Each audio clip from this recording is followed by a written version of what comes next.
My name is Leslie Garcia, and I'm the operations pastor here at Humanity Church. And I'm glad you guys are here today. You braved the rain to come out. We are talking about God with us this season, Emmanuel with us. I've had times in my life where I just didn't feel like in the moment that God was with me. Times where I was looking around and wondering, why was God letting a particular thing happen? Or thinking that if God was with me in that moment, why didn't he change what was happening? Why is he letting it be the way it is? Have any of you guys ever felt like that? Yes. Good, I'm not alone. In June of 2013, one of those times happened to me where reality was coming at me just strong and fast, and I was really standing in the middle of it going, what the heck, God? Why are you allowing this to happen? It was the last Friday in June. My mom called to say my dad was in the emergency room. I'm going to try to tell you guys this story without crying. Okay, I'm going to do my best. In Palm Springs, it was a really hot day, like 120 degrees in Palm Springs. He had gone to do a consulting job 6 weeks after a double knee surgery. It was at a remote location, somewhere that there was like not on maps, kind of off the grid. And you could drive part way, but you had to walk the rest of the way to get to the location. He walked up this hill he was a land surveyor, so he was giving his findings to the people that were there. When he was up there, he started to feel not so well. So he walked down the hill to his car. And when he got to his car, he passed out on, you can imagine how hot the pavement was if it was 120 degrees outside, on ridiculously hot pavement. And the paramedics took 30 minutes to find him because he was not in a place that was on maps. Well, I'm not going to get into all the gory details, but the result of that was third-degree burns over the backside of his body, a heart attack, and heat stroke. So when my sister and I got the call from my mom to tell us, I'm in Palm Springs in the emergency room with your dad, my sister and I jump in the car and we get to Palm Springs. We get there and my dad is unconscious. And from that moment, the weekend got progressively worse. I stood in the hospital that day looking at my dad, and I was like, why? Why did you go? It's too hot. Why didn't you cancel? Why couldn't the paramedics find you? Why didn't the people with you get you off the ground? Why? I was just like, why is this happening? And things didn't look good, like I said. But my dad, I've told you guys this before, was a man of faith, and I thought he deserves a miracle. And I thought, I deserve a miracle. We deserve a miracle. Have you ever looked at your situations and you thought, okay, God, let's make it happen? I thought, how many people would be impacted? This would be all for your glory, God. We'll let you take this one. Run with it. But that's not what happened. My dad was airlifted to the burn unit at Arrowhead Medical Center. And while he was there, the miracle that I wanted, it didn't happen. But I started to see God show up in all these little ways. Some of them I think were really just unexplainably God, like no explanation. And some of them I think they were created through the people that God put there.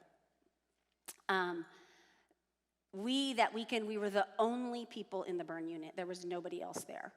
And so we had the waiting room all to ourselves. We were there 24/7, well, not 7. We were there 24 hours a day. And we had a ton of people there. We kind of took over the place. And the staff kept saying to us, this is fine for this weekend, but on Monday, you will not be able to be here like this. On Monday, you will not be able to have these people here. We're like, all right, thanks for the information. On Saturday, a group of 20 or more people came and they invaded the place. They brought ice chests full of food and drinks, and they stayed for several hours. By the way, in the burn unit, you can come and go. You can't stay for a long time.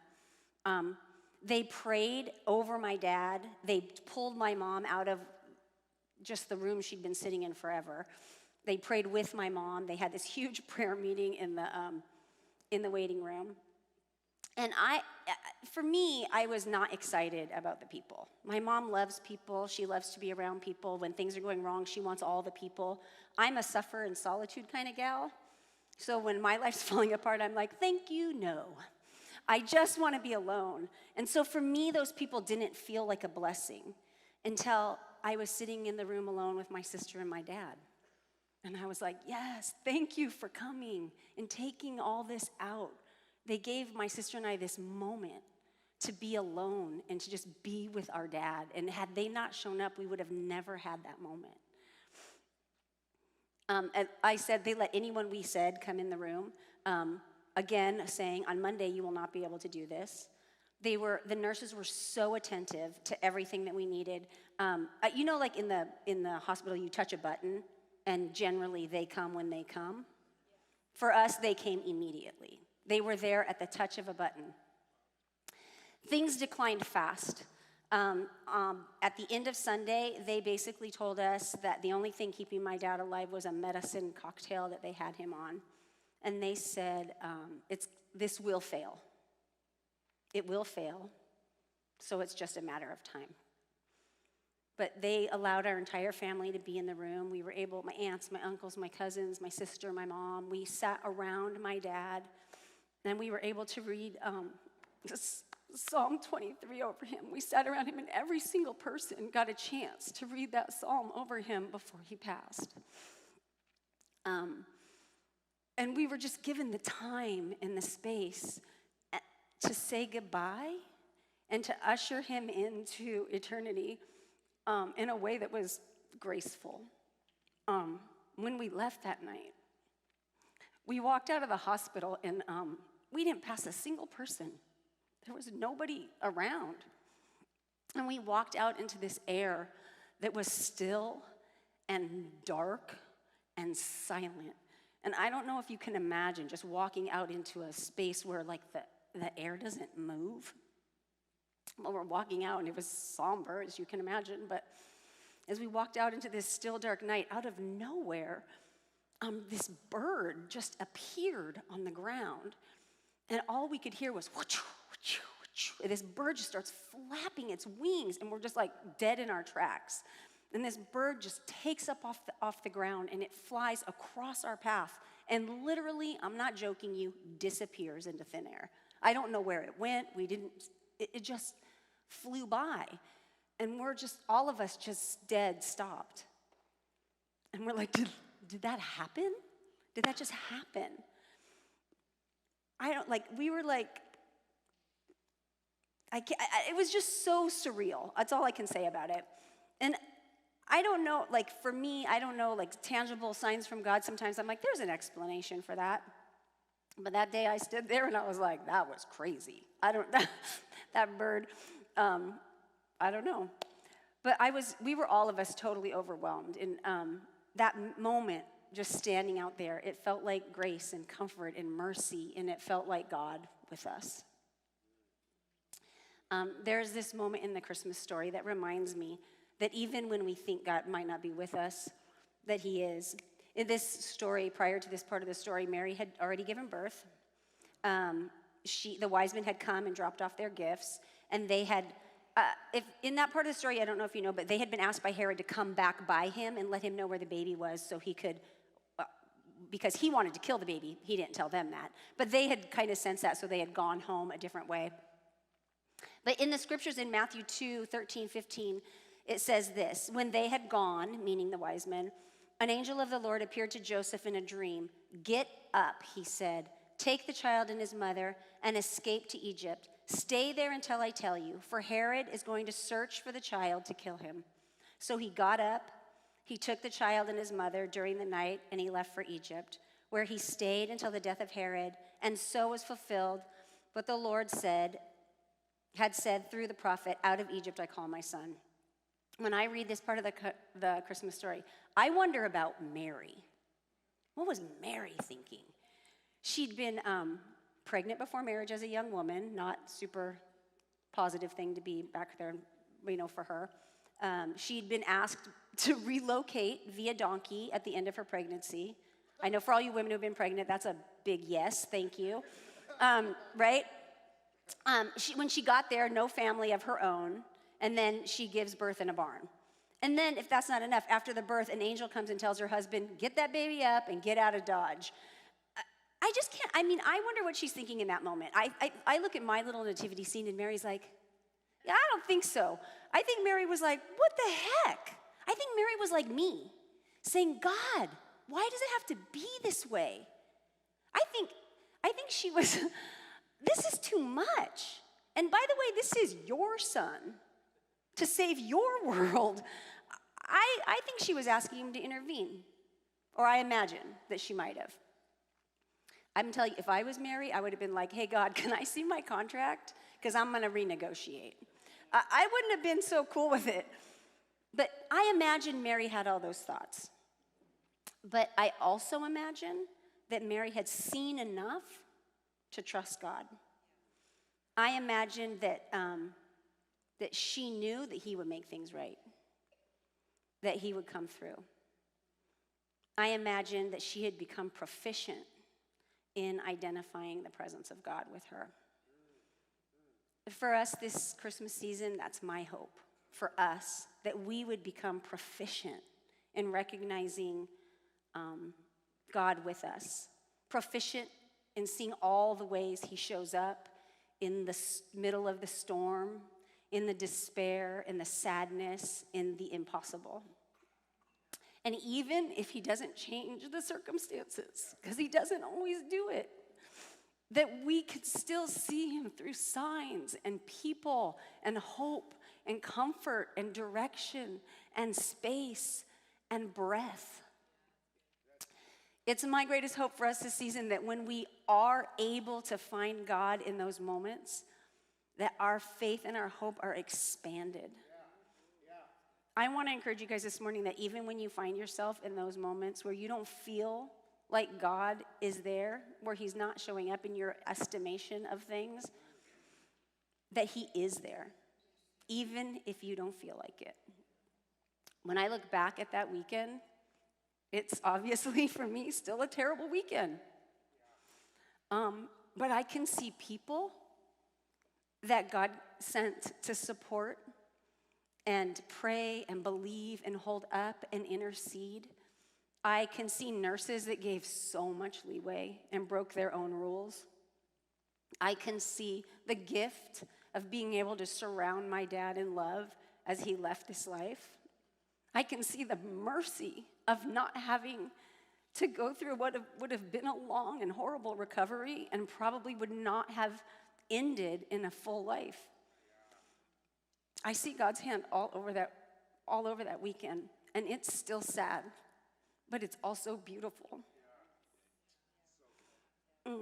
Christmas is often a time of remembering, and I want to take a few minutes with you guys, for you guys to get into groups and remember a time, or maybe you're in a time, where the miracle that you wanted was not what you got. But take a time to see all the ways that God did show up, that he was there. As you get into groups of 2 or 3, and if you see someone sitting alone, wrangle them into your group. I want you to, I'm just going to read what I have because I can barely see anyway. I want you to think about the circumstances of the event you're remembering, or if you're in something now, talk about that. And then I want you to share all the ways that you can see that God showed up. If it was through people, how did they show up? Did they come? Did they pray? Did they sustain? Did they support? If it was space that was created, how was that available? If it was love, what did that feel like? If it was through signs, what were the signs? And if there was other ways. I also want to encourage you that if you have a thing like this and you're remembering it, I have on my Christmas tree a white bird that I hang every year, just so I can remember that God showed up for me as a bird. I think it was God. But if you can have some tangible thing too in your life that reminds you of that, I'm just going to encourage you to add that to your life. Thank you, guys. Yeah.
Good morning, everyone.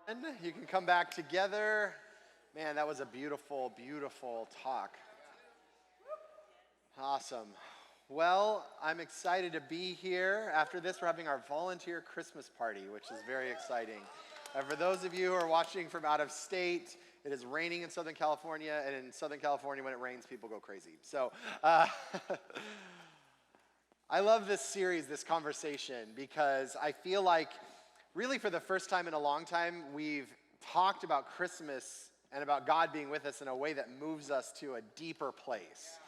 So many times when we talk about Christmas, it's so cliche, and that's part of what I do not enjoy about communicating with Christmas. And what I love about this year is that we've really had the opportunity to dive into some of the depth of what it means to be human, whether that's longing for a miracle, or whether that's childbirth and the sting of losing someone, or whether that is feeling like God isn't with you.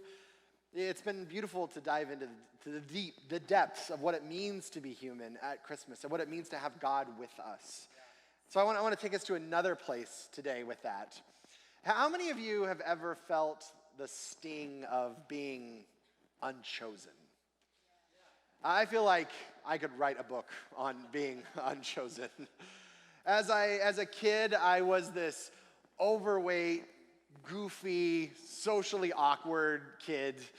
And on top of that, I was a pastor's kid. And so literally in kindergarten, when everyone showed up with their lunch pails of like Superman and Batman, my mom graciously had bought me a Samson lunchbox. And so I remember being the kid that was like, hi, I don't get superheroes, I get a Bible character, which just added to the persona with that. I still don't think I do have a single athletic bone in my body. I played more music than I did soccer. I was into Disney and film, which didn't lead to any winning of popularity contests whatsoever growing up. In fact, I remember spending most recesses and lunch periods alone and trying to find some place where I wasn't too far away from people that I looked like the loner, but I knew that if I got too close, it was going to get super awkward. So I was awkwardly trying to not be awkward. Most of the time that I was out by myself. I was often the last person to get picked on the PE teams. And when I was picked, it was usually like we got Nathan on the team. And I really found myself longing to fit. Maybe we can get another mic. I found myself longing. Even my mic's not choosing me. I really found myself in this space where I longed to fit in, to be chosen, to be known, and yet I never knew how to get there. And I didn't really find my place in life until my sophomore year of high school. And I feel like my life at that point started to expand some. But even at that point, the mark of being unchosen is left. There's a residue and a conversation that remains around that had remained inside of me. Now, fast forward to my high school, going out today. Fast forward to my senior year of high school. I was in this great space where, at that time, emo music was all the rage. And for those of you who suffered through that era, I'm sorry, but for those of you who did, that's awesome as well. And I was in a band at the time, and we were actually really, really good. And we cut 2 albums and spent some time touring. A picture of me that was in the front page of the newspaper one year. This was the LA Times, and woke up to my face on the front page of the LA Times after a concert out in a park somewhere. So this was a great moment for me here in this space. And I found myself for the first time belonging.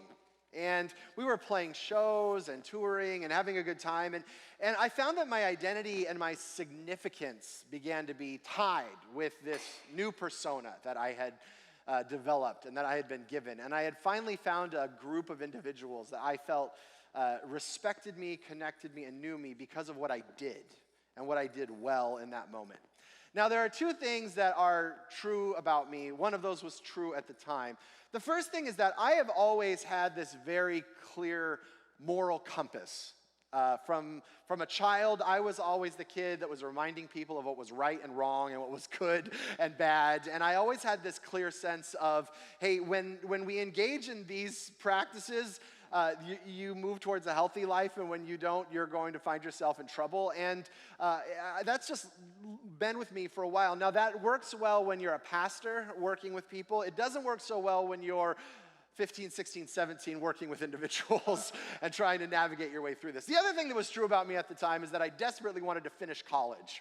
So here I was in this band, and we were advancing in our music career. I had found my space. I had this clear moral compass, and I really wanted to finish college. Now, these things were great for my future. They didn't bode well when I was in this band with a group of individuals who would compromise any morals needed to get ahead, and who would find themselves needing to advance their music career at any cost. And I found myself constantly attempting to course-correct behavior and get people on the right track and saying, this isn't going to work, and saying, no, I will not drop out of college to go on the 3-day tour up the northern coast or whatever it may be. And I found myself struggling in the midst of this context that I, for the first time, really found belonging in, and not knowing how to navigate all of that. And I remember one day I was invited to this band meeting, and I didn't know what the band meeting was about, but I got to the band meeting. I showed up at this garage that we rehearsed in probably 3 or 4 times a week, and they sat me down, and my best friend looked me in the eye and said, we're kicking you out today. They said, we need to move forward. We're going to be famous. We're going to make lots of money, and you are just not cutting it anymore. And they said, and we're also tired of you constantly informing us of how to live our lives. Now, I'm sure there was so much truth in that, but in that moment, the sting of every single rejection came flooding back.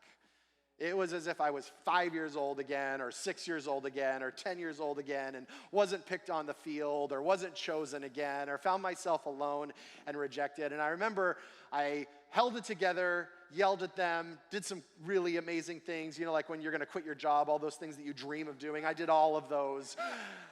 And then I got in the car and I cried like a baby.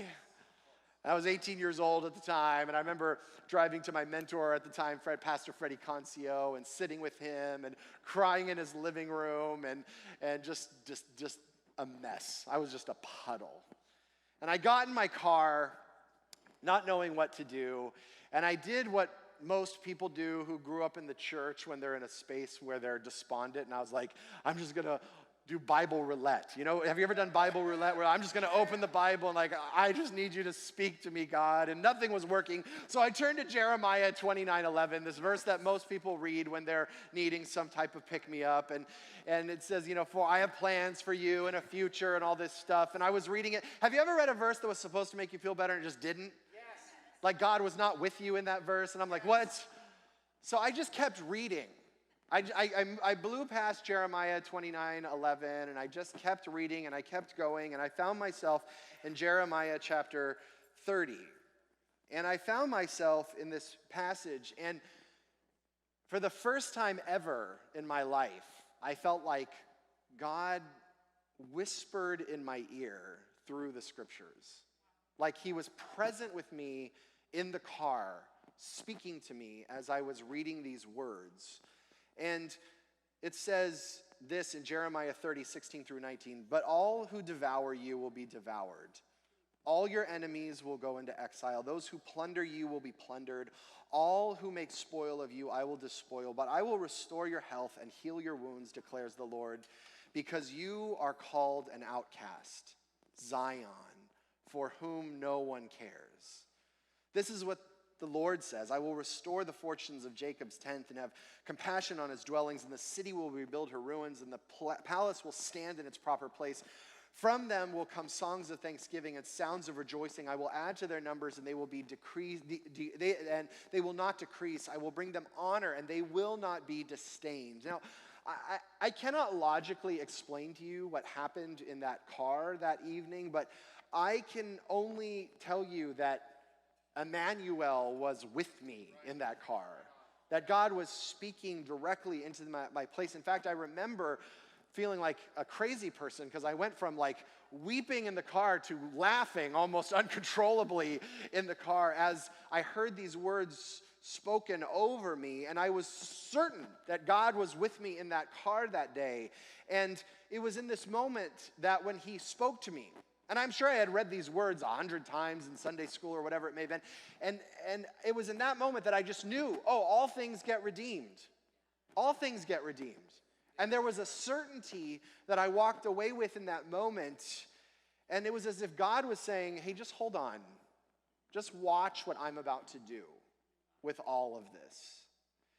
And what I love about God, Emmanuel, is that he loves taking outcasts and turning them into something unexpected, which is why I probably love the part in Luke chapter 2, starting in verse 8, where he talks about this group of individuals. And there were shepherds living out in the fields nearby, watching over their flocks at night. An angel of the Lord appeared to them, and the glory of the Lord shone around them, and they were terrified. But the angel said to them, do not be afraid. I bring you good news that will cause great joy for all the people. Today, in the town of David, a Savior has been born to you. He is the Messiah, the Lord. This will be a sign to you. You will find a baby wrapped in clothes and lying in a manger. Surely a great company of heavenly hosts appeared to the angel, praising God and saying, glory to God in the highest heaven, and on earth peace to those on whom his favor rests. And when the angels had left them and gone into heaven, the shepherds said to one another, let's go to Bethlehem and see this thing that has happened, which the Lord has told us about. So they hurried off and found Mary and Joseph and the baby who was lying in a manger. And when they had seen him, they spread the word concerning what had been told about them, about this child. And all who heard it were amazed at what the shepherds said to him. Now listen, of all the people that God could have came to in this moment, he came to shepherds, which I gotta tell you, this makes my little marketing brain and my strategic brain explode. Because I'm like, of all the people that you should have gone to, God, Emmanuel, it wasn't the shepherds. If you're attempting to get the story out on Instagram, you don't go to the person who has 2 followers. You go to the influencers, right? You go to the people who the algorithm's going to work for. You go to the kings. You go to the princes. You go to even the innkeepers, for goodness sake. They were filled, right? You don't go to the shepherds who are of lowly status way out in a field. You don't go to them. You go to the people who are actually going to get the job out in this moment. This was actually the least effective strategy. And in fact, he could have saved himself a lot of trouble in the long run had he just gone to the people in charge and said, hey, I'm going to give my message to you. You can disseminate it out from there, and we'll save all this trouble. Unless his strategy was different. Unless he had a purpose behind connecting to the shepherds before he connected to anyone else in this moment. See, what if God was communicating to these shepherds and then throughout human history to us that he is no respecter of persons or privilege, that he is no respecter of positions, that he is not looking for who is the most chosen, or he is not looking for the person who has the highest stature, or he is not looking for the person with the greatest talent even, or the greatest ability to do something from him. In fact, what he's saying is, I love taking the lowly, the unexpected, and turning everything around in this moment. I love taking the outcasts and making them a part of the family.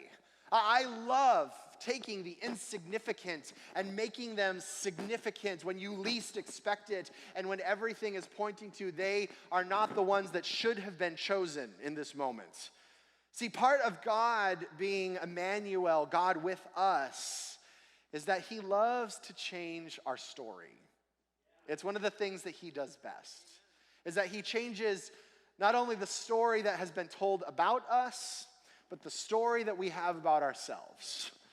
He takes the story and he rewrites the narrative that no matter what, no matter where you've come from, no matter who has chosen you or not chosen you in the past, no matter what has been spoken over you or about you or around you, or what you have spoken over yourself, that you are chosen.